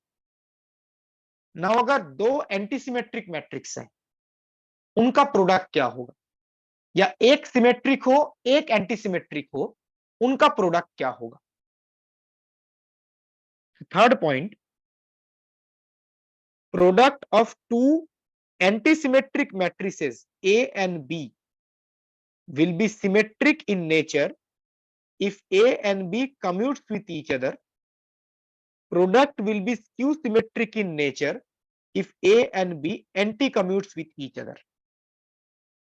तो आपके पास दो एंटीसिमेट्रिक मैट्रिक्स है ए बी, ए एंटीसिमेट्रिक है बी भी एंटीसिमेट्रिक है, उनका प्रोडक्ट सिमेट्रिक होगा जब ए बी कम्यूट करता है, प्रोडक्ट एंटीसिमेट्रिक होगा जब ए बी एंटी कम्यूट करता है। ये जितने भी पॉइंट्स बताए जा रहे हैं ना, ये इंडिविजुअली क्वेश्चन हैं। जैम एग्जामिनेशन में भी एक बार क्वेश्चन पूछा गया है, प्रीवियस ईयर बुकलेट में देख सकते हैं, ये दो सिमेट्रिक मैट्रिक्स का प्रोडक्ट सिमेट्रिक कब होगा। वो हमने अभी पढ़ा, दो सिमेट्रिक मैट्रिक्स का प्रोडक्ट सिमेट्रिक कब होता है? जब वो कम्यूट करते हैं। तो एक ऑप्शन में ये लिखा हुआ था, वही करेक्ट आंसर। कम्यूट करके। तो ये जितने भी पॉइंट्स हम पढ़ रहे हैं ना, ये डायरेक्ट एज ए क्वेश्चन पूछा जा सकता है, ये properties.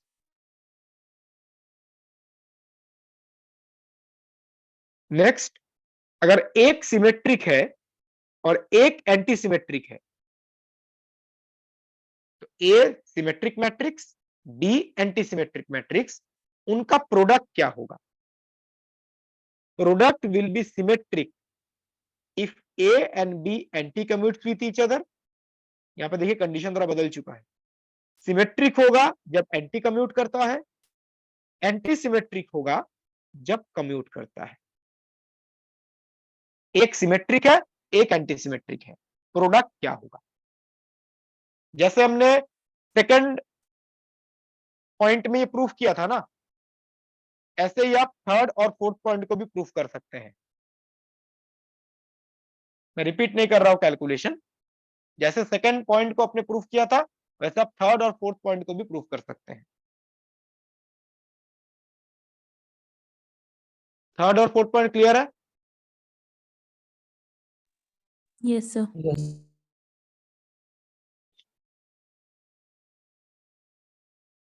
Fifth point, if A is a symmetric matrix, then A to the power n will also be a symmetric matrix. n क्या है? Positive integer. तो A सिमेट्रिक मैट्रिक्स है, तो A to the power n भी क्या होगा? Symmetric. अब simple words में ऐसे समझ लीजिए, अगर आपने सिमेट्रिक मैट्रिक्स का कोई पॉजिटिव इंटीजर पावर कैलकुलेट किया, तो वो सिमेट्रिक ही होगा। सिमेट्रिक मैट्रिक्स का कोई भी पॉजिटिव इंटीजर पावर कैलकुलेट किया, A square, A cube, A to the power 4, सारे क्या होंगे? सिमेट्रिक। ए सिमेट्रिक है तो ए स्क्वायर, ए क्यूब, कोई भी पॉजिटिव इंटीजर पावर ले लीजिए, A to the power 4 will be symmetric matrix.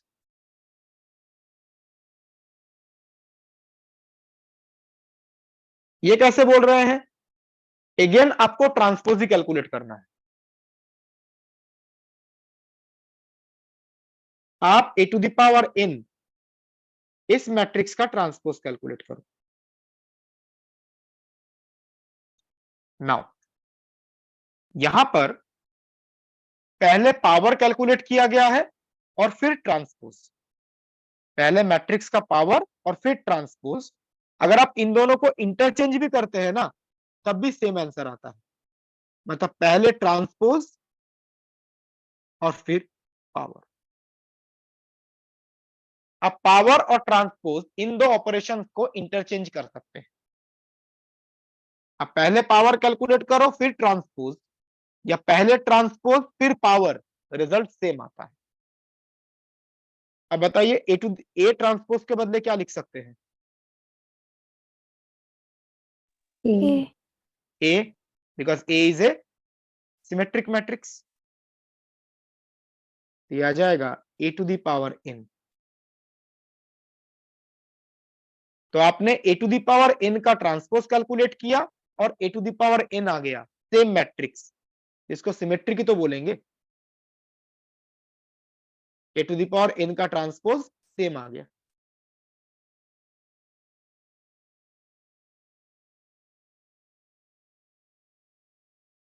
तो सिमेट्रिक मैट्रिक्स का कोई भी पॉजिटिव पावर कैलकुलेट करेंगे तो वो सिमेट्रिक मैट्रिक्स ही होगा।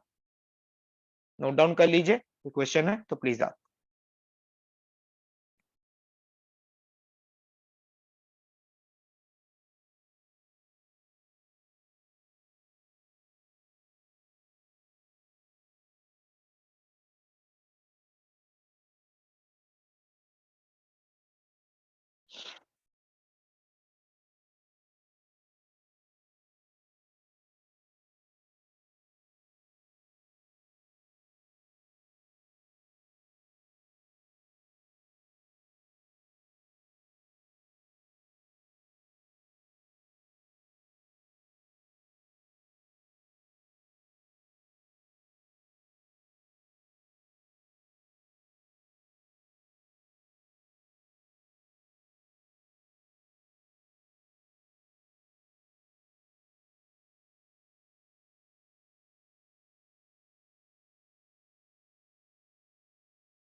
Sir, trace of skew symmetric will be 0 always. Yes, because all the principal diagonal are 0, so trace will be 0 always.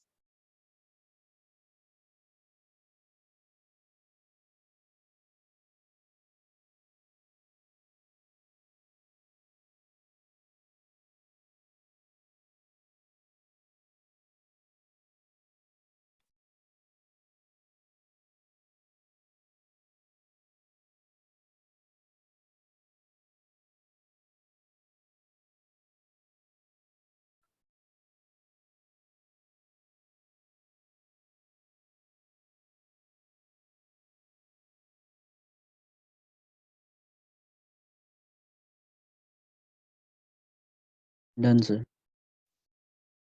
Okay.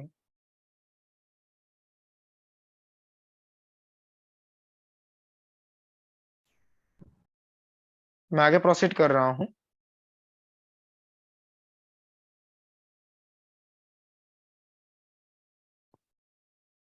तो यहाँ पे हमने देखा सिमेट्रिक मैट्रिक्स का पावर कैलकुलेट करते हैं तो क्या आता है। अगर एंटी सिमेट्रिक मैट्रिक्स का पावर कैलकुलेट करेंगे तो क्या आएगा। तो if A is a skew symmetric matrix और anti symmetric matrix, then A to the power N will be skew symmetric matrix if n is a odd integer,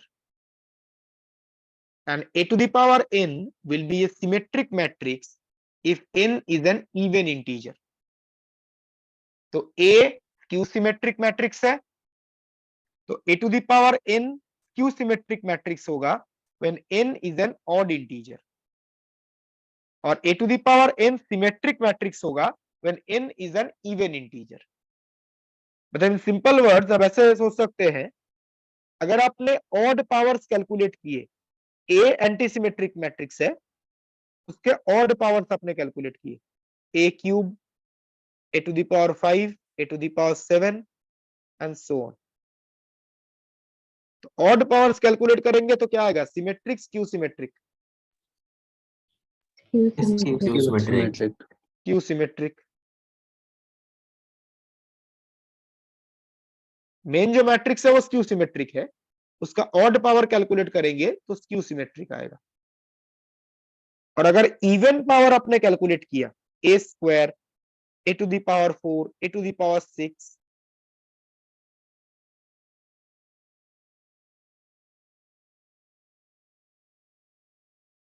up to A to the power 2n, even power, तब ये क्या आएगा, symmetric. Symmetric. तो original जो matrix है वो antisymmetric है, odd power calculate करेंगे तो एंटीसिमेट्रिक, इवन पावर कैलकुलेट करेंगे तो symmetric. Next property, if A is a symmetric matrix, then A inverse will also be a symmetric matrix. A symmetric matrix है तो उसका इनवर्स भी क्या होगा, symmetric. Similarly, read the 8th point. If A is a skew symmetric matrix, then A inverse will also be a skew symmetric matrix. तो 7th और 8th point को आप ऐसे याद रख सकते हैं, सिमेट्रिक मैट्रिक्स का इनवर्स कैलकुलेट करेंगे तो वो क्या आएगा, symmetric matrix. Skew symmetric matrix का इनवर्स कैलकुलेट करेंगे तो क्या आएगा, स्क्यू सिमेट्रिक। तो सिमेट्रिक का इनवर्स सिमेट्रिक होता है, क्यू सिमेट्रिक का इनवर्स क्यू सिमेट्रिक होता है, ये फिक्स्ड है। ऑब्वियसली प्रोवाइडेड इनवर्स एग्जिस्ट करता है, बिकॉज़ अगर इनवर्स एग्जिस्ट नहीं करता तब ये प्रॉपर्टी का कोई मतलब नहीं होता है। इनवर्स एग्जिस्ट करेगा तो सिमेट्रिक का इनवर्स सिमेट्रिक आएगा, क्यू सिमेट्रिक का इनवर्स क्यू सिमेट्रिक आएगा। ऐसा अगर मैं इनमें से एक चेक कर लेते हैं कैसे आ रहा है, देखिए ए अगर स्क्यू सिमेट्रिक है उसका इनवर्स भी स्क्यू सिमेट्रिक होगा। तो देखिए ए इनवर्स, इसका अगर आप ट्रांसपोज कैलकुलेट करें, जैसे पावर और ट्रांसपोज इंटरचेंज हो सकता है, वैसे ही इनवर्स और ट्रांसपोज इनको भी इंटरचेंज कर सकते हैं। तो यहाँ पे इनवर्स ट्रांसपोज था, उसको ट्रांसपोज इनवर्स लिख सकते हैं। अब बताइए ए ट्रांसपोज के बदले क्या लिखेंगे? Minus of A -a minus A, because A is anti symmetric. तो माइनस ए का इनवर्स दिया जाएगा माइनस ए इनवर्स। तो आप ए इनवर्स का ट्रांसपोज कैलकुलेट कर रहे थे और आ गया माइनस ए इनवर्स। तो ये सिमेट्रिक हुआ या skew symmetric? symmetric skew symmetric, because extra minus आया है ना। तो स्क्यू सिमेट्रिक मैट्रिक्स का इनवर्स स्क्यू सिमेट्रिक होता है। ऐसा आप ये भी प्रूफ कर सकते हैं, सिमेट्रिक का इनवर्स सिमेट्रिक होता है। नोट डाउन कर लीजिए, कोई क्वेश्चन है तो प्लीज आस्क।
किसी ने पूछा है A to the power N का ट्रांसपोज और A to the power transpose to the power N same कैसे है? ये जो मैट्रिक्स का प्रॉपर्टी है उसी को यूज करके समझ सकते हैं। जैसे आपके पास A to the power N matrix है, आप इसका ट्रांसपोज कैलकुलेट करना चाहते हैं, तो A to the power N को आप क्या लिख सकते हो? ए इंटू ए, कितनी बार आएगा ऐसा? N times to the power transpose. ना पूरे का ट्रांसपोज क्या लिखेंगे? सीक्वेंस चेंज होगा पीछे से, तो A transpose into A transpose, सही तो आएगा। कितनी बार आएगा ऐसे? N times. तो इनका अगर आप प्रोडक्ट करते हो तो A transpose to the power N ही तो आएगा।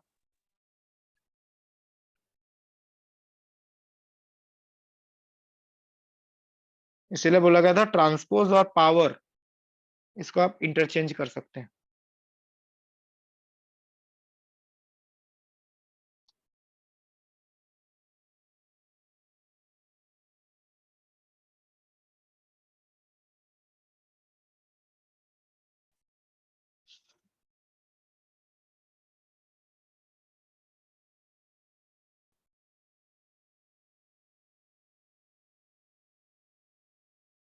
Done sir.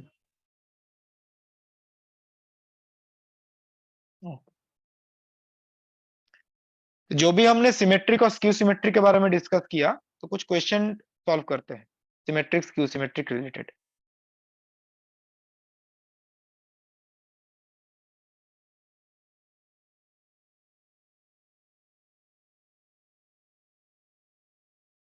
Let's try this question.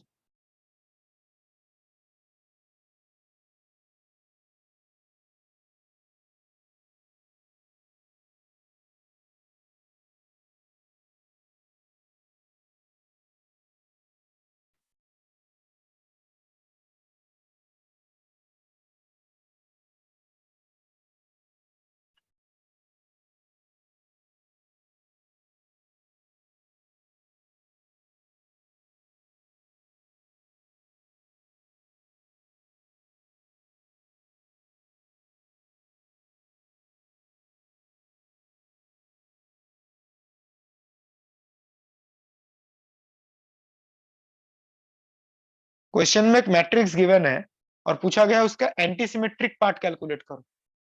Antisymmetric part मतलब क्या कैलकुलेट करना है? निवन 1/2 A minus 8 half A A A minus A transpose. बिल्कुल। अभी जो हमने फर्स्ट प्रॉपर्टी पढ़ा, फर्स्ट पॉइंट पढ़ा ना, किसी भी स्क्वायर मैट्रिक्स को आप सिमेट्रिक और स्क्यू सिमेट्रिक के लीनियर कॉम्बिनेशन में लिख सकते हैं। तो एंटीसिमेट्रिक पार्ट मतलब 1/2 A minus A transpose. Question में ए गिवन है, आप ए ट्रांसपोज कैलकुलेट कर लो, फिर ये कैलकुलेट करो। ऐसा क्वेश्चन जैम में भी पूछा गया था प्रीवियस ईयर में, उसमें सिमेट्रिक पार्ट पूछा गया था।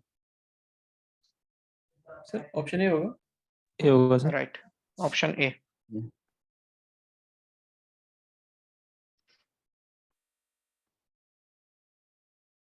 अगर क्वेश्चन में सिमेट्रिक पार्ट पूछा जाता तो हम कैलकुलेट करते 1/2 A plus A transpose. A plus A plus A transpose. JAM में एक बार पूछा जा चुका है। सिमेट्रिक पार्ट बताइए। सभी से बिना साल के भी बता सकते हैं। इधर एंटी सिमेट्रिक में नेगेटिव हुआ, इधर लोअर ट्रायंगल वाला। समझा नहीं क्वेश्चन आपका। क्वेश्चन क्या है, समझा नहीं मैं। सर इसे कह रहे हो बिना साल के ऑप्शन से देखकर बता सकते हैं, जैसे ऊपर अपर ट्रायंगल में सारे पॉजिटिव होते, नीचे लोअर ट्रायंगल में नेगेटिव होंगे, और एक ही में है ऑप्शन ए में ऐसा। मैंने यहाँ पे कहीं पे नहीं बोला है लोअर ट्रायंगुलर सारे नेगेटिव होंगे। मैंने सिर्फ ये बोला था अपर ट्रायंगुलर जो भी होगा उसका ऑपोजिट साइन आ जाएगा। जैसे यहाँ पे नेगेटिव है तो यहाँ पे पॉजिटिव हो जाएगा।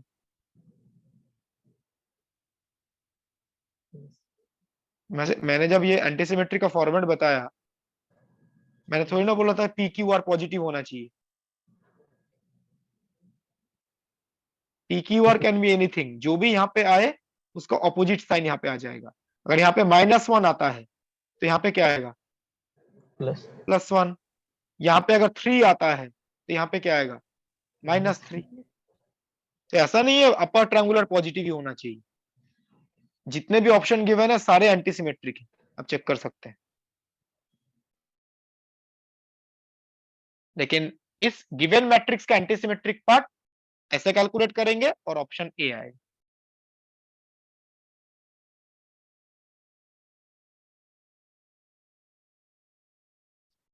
तो मैं आगे प्रोसीड कर रहा हूं।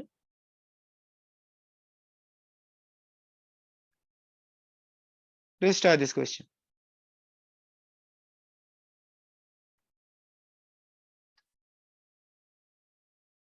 ये आसान क्वेश्चन है, ठीक है, और एग्जाम में से जैम में पूछे जा सकते हैं ऐसे क्वेश्चन।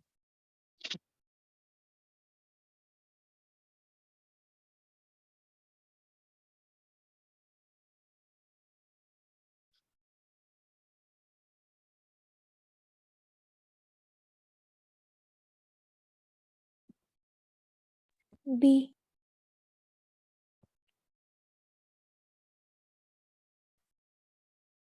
डी या डी, कौन सा क्या बोल रहे हैं? skew symmetric. Skew symmetric, okay right. Question में बोला गया है A and B are symmetric matrices of same order, then this matrix will be symmetric, skew symmetric, null matrix या none of the above। Symmetric या skew symmetric या check करने के लिए हम क्या करते हैं? Transpose. ट्रांसपोज कैलकुलेट करते हैं। तो जिसके बारे में भी पूछा गया है उस Transpose। मैट्रिक्स का ट्रांसपोज कैलकुलेट कर लो, ये आ जाएगा। दो पार्ट में अलग अलग कैलकुलेट करेंगे। ए बी ट्रांसपोज, इस पूरे का transpose, minus B A transpose, फिर इसका ट्रांसपोज। ठीक है ना। प्रॉपर्टी अगर आप यूज करते हैं इसमें ऑर्डर जो है वो आगे पीछे हो जाएगा। बी ट्रांसपोज का transpose into A transpose minus A transpose का ट्रांसपोज इंटू बी ट्रांसपोज। ना बी ट्रांसपोज का ट्रांसपोज बी लिख सकते हैं, तो B into A transpose minus A transpose A into B transpose. तो अब देखो सेम मैट्रिक्स तो नहीं आ रहा है ना, एक एक्स्ट्रा नेगेटिव साइन भी है, तो minus of A B transpose minus B A transpose. और माइनस आने का मतलब किस टाइप का मैट्रिक्स होगा? Skew symmetric. Skew symmetric. Exact sign तो नहीं आया है, एक एक्स्ट्रा नेगेटिव साइन आया है, ये माइनस साइन, तो स्क्यू सिमेट्रिक मैट्रिक्स है। Second option. तो ऐसे क्वेश्चन पूछा जा सकता है, आपको 2-3 मैट्रिक्स के बारे में बोल दिया रहे, सिमेट्रिक स्क्यू सिमेट्रिक कुछ बोल दिया रहे, और ऐसा एक एक्सप्रेशन गिवन हो, पूछा जाए ये क्या होगा, symmetric, skew symmetric, neither symmetric nor anti symmetric. ठीक है, तो आपको ऐसे ही चेक करना है, सिमेट्री एंटी सिमेट्री चेक करना है तो ट्रांसपोज कैलकुलेट कीजिए।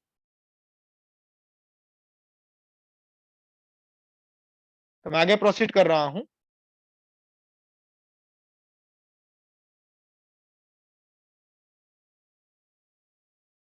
Let's try this question.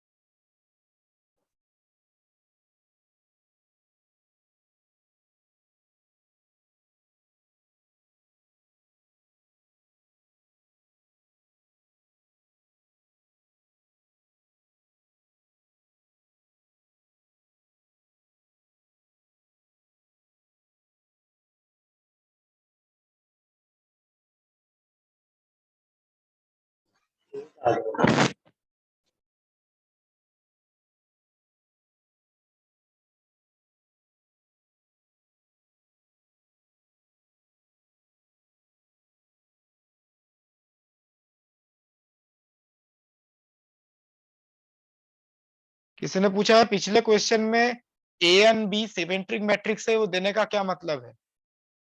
अगर ए बी सिमेट्रिक मैट्रिक्स है तो आप वो भी अप्लाई कर सकते हैं, बी ट्रांसपोज के बदले क्या रिप्लेस कर सकते थे अगर बी सिमेट्रिक है तो? बी। बी, और ए ट्रांसपोज के बदले ए। ए, और फिर ये कैलकुलेशन करते, सेम आंसर ही आता।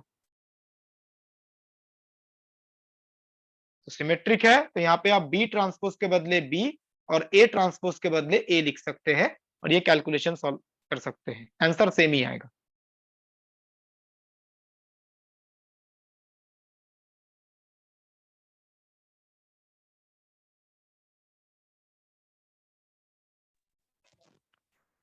बी ऑप्शन आ जाएगा ना? क्या? हाँ, इसका बी ऑप्शन आ जाएगा। कैसे? सर ए। तो 3 इंडिपेंडेंट एलिमेंट्स है, तो 8 क्यों आएगा? 2 की पावर 2। 2 टू द पावर क्यों ले रहे हैं?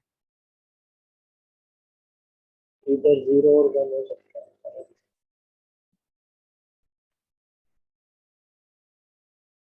करेक्ट। इसको आप ऐसे, करेक्ट आंसर इज 8। इसको आप ऐसे सोच सकते हैं, जैसे आप इलेक्ट्रॉनिक्स में जब ये बुलियन अलजेब्रा पढ़ते हैं तो हमें पढ़ते हैं ना, जो इनपुट है जो 0 या 1 हो सकता है, जैसे वो गेट पढ़ते हैं, एंड गेट और गेट के बारे में पढ़ते हैं, तो वहां पे क्या होता है, 2 इनपुट्स होते हैं ए एंड बी। तो बताइए अगर आपके पास 2 इनपुट्स है जो ए या बी हो सकता है, सॉरी 0 या 1, तो कितने डिफरेंट कॉम्बिनेशन बन सकते हैं ए बी के रिलेटेड, कितने डिफरेंट अरेंजमेंट बन सकते हैं? दोनों 0 हो सकता है, 0 1 हो सकता है, 1 0 हो सकता है, 1 1 हो सकता है। ये 4 पॉसिबल इनपुट के अरेंजमेंट हो सकते हैं। ये हम लोग पढ़ते भी हैं और गेट एंड गेट में, इन चारों का कॉरेस्पॉन्डिंग आउटपुट क्या होगा, बट हमें आउटपुट क्या आएगा वो मेरा एम नहीं है यहाँ पर। ये 4 जो तरीके हैं, ये काउंट कैसे किया जाता है, देखिए ये 4 तरीके ही आएंगे। एक तो है पूरा लिखना, 0 0 0 1 1 0 काउंट करना। आसान तरीका है, आप ए को कितने तरीके से चूज कर सकते हो, इनपुट ए,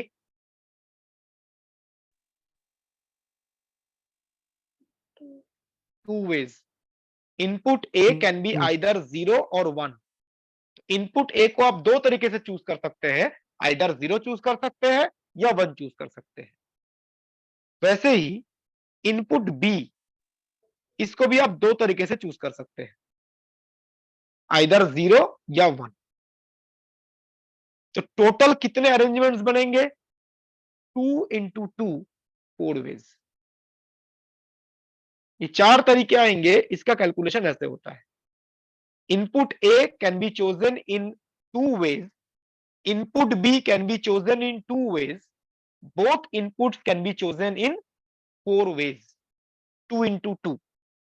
अगर यहाँ पे 3 इनपुट होता, ए बी सी, तब कितने वेज आते? 8। 8। 2 into 2 into 2। Each input can be chosen in 2 ways। 3 inputs है तो 2 into 2 into 2। अब इस क्वेश्चन में आते हैं। इस क्वेश्चन में भी इसी टाइप का कैलकुलेशन। अगर ये सिंपल बोला रहता 2 क्रॉस 2 मैट्रिक्स है, सिमेट्रिक मेंशन नहीं किया रहता, सिर्फ बोला गया है 2 क्रॉस 2 मैट्रिक्स है, तो 2 क्रॉस 2 मैट्रिक्स में कितने इंडिपेंडेंट एलिमेंट हो सकते हैं? आर्बिटरी मैट्रिक्स है 4। अगर आर्बिटरी मैट्रिक्स है तो कुछ भी हो सकता है, चारों एलिमेंट। तो एक एलिमेंट को आप कितने तरीके से चूज कर सकते हैं? एक एलिमेंट को 2, 0 या 1 चूज करेंगे ना आप, क्वेश्चन में जैसा बोला गया है। तो 1 element can be chosen in 2 ways. Total 4 elements है, तो 4 elements can be chosen in 2 into 2 into 2, क्या आएगा? 2 to the power 4, 16 वेज। इसका मतलब कितने डिफरेंट मैट्रिसेस फॉर्म होंगे 2 क्रॉस 2 के? 16। अगर आप मैट्रिक्स के एलिमेंट को 0 या 1 चूज करते हैं तो 2 क्रॉस 2 के 16 डिफरेंट मैट्रिसेस बन सकते हैं। बट इस क्वेश्चन में आर्बिटरी मैट्रिक्स नहीं बोला गया है, सिमेट्रिक मैट्रिक्स बोला गया है। 2 क्रॉस 2 सिमेट्रिक मैट्रिक्स। अब 2 क्रॉस 2 सिमेट्रिक मैट्रिक्स में कितने इंडिपेंडेंट एलिमेंट होते हैं?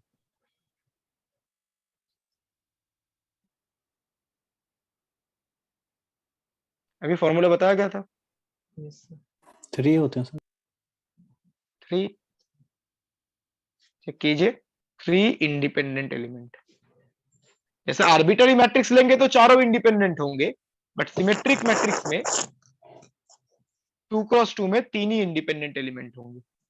तो बताइए 3 एलिमेंट को आप कितने तरीके से चूज कर सकते हो?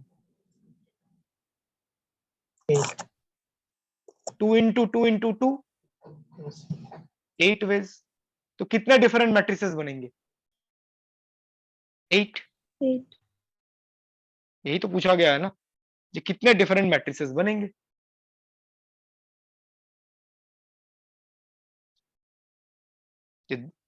सिमेट्रिक मैट्रिक्स है, 0 या 1 हो सकता है, कितने डिफरेंट मैट्रिसेस अब बना पाएंगे।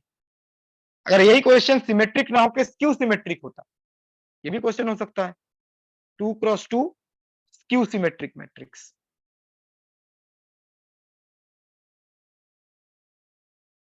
और कितने डिफरेंट मैट्रिसेस फॉर्म कर सकते हैं? 2। राइट, इस केस में 2 ही आता। अगर स्क्यू सिमेट्रिक है तो कितने इंडिपेंडेंट एलिमेंट हो जाते? 1। एक होता। ओनली 1। फॉर्मूला है 1/2 n into n minus 1। 1 independent element. तो एक एलिमेंट को आप दो तरीके से चूज कर सकते हैं, सिंपल।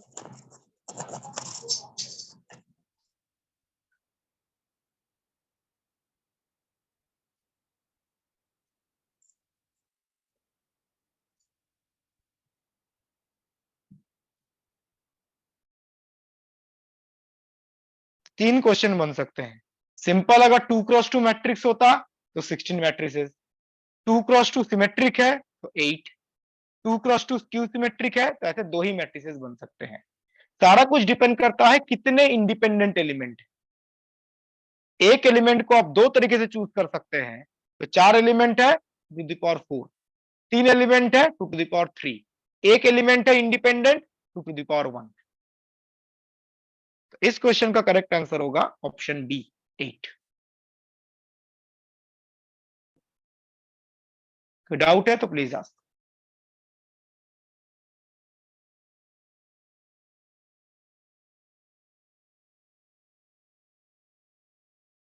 सर इंडिपेंडेंट निकाल कर और वो जितना ऑर्डर बोलेगा उसका वो पावर चढ़ा देंगे, हो जाएगा। ऑर्डर में 3 इंडिपेंडेंट निकाला है, ये ऑर्डर पे डिपेंड नहीं करता है, ये 0 और 1 कितने डिफरेंट तरीके से चूज कर सकते हैं उस पर डिपेंड करता है। ये ऑर्डर की वजह से यहाँ पे 2 नहीं लिखा गया है। ये 2 वेज आया कहां से, जितने डिफरेंट तरीके से आप चूज कर सकते हैं। Okay sir.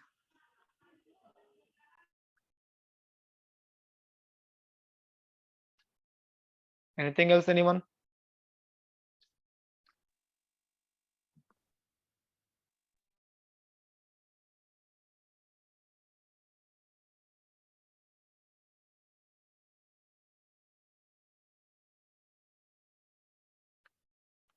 तो आज का लेक्चर यहीं पे स्टॉप करते हैं, नेक्स्ट क्लास में आगे प्रोसीड करेंगे। किसी को कोई क्वेश्चन या डाउट है तो प्लीज आस्क।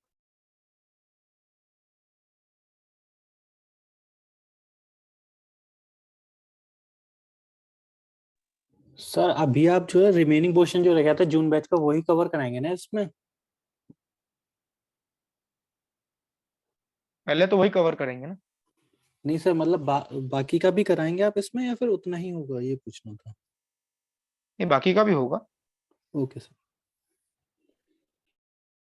मतलब जो हमारा वेक्टर कैलकुलस हो गया वो आप दोबारा पढ़ाएंगे इसमें? बिल्कुल। Okay sir, thank you.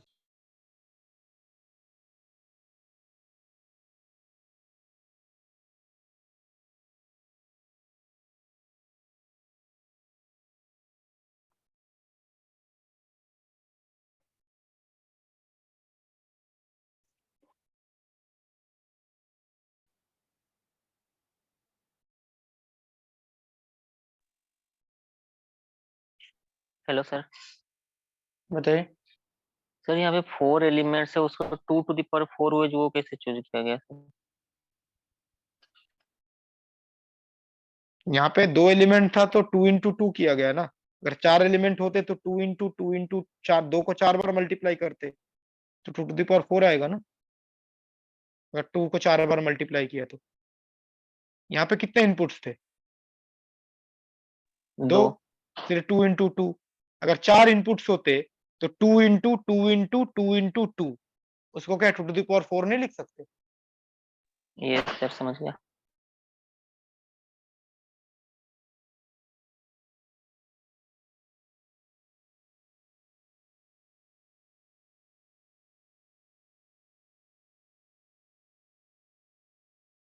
Sir अगर ए और बी ऑपरेटर्स हैं, मतलब सर उसमें जो दोनों के आइगन स्टेट सेम थे तो उनका कम्यूटेटर ब्रैकेट 0 था। सर उसमें लिखा था सम आइगन स्टेट्स, यानी कि सर कुछ ही होते हैं या सारे शेयर करते हैं? कुछ ही A and eigen B। State common होते हैं, नॉट ऑल। जरूरी नहीं है सारे शेयर करें। Okay sir. सर ये क्वेश्चन 3x3 के लिए भी क्वेश्चन क्या 3x3 के लिए भी आ सकता है ना ये ऐसे? बिल्कुल आ सकता है, किसी भी ऑर्डर के लिए आ सकता है।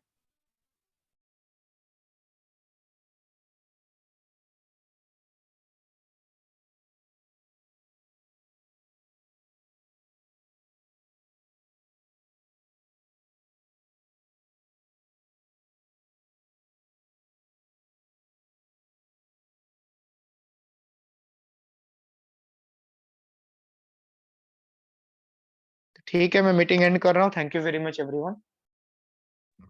Thank you. Thank you sir. Thank you, good night sir. Sir.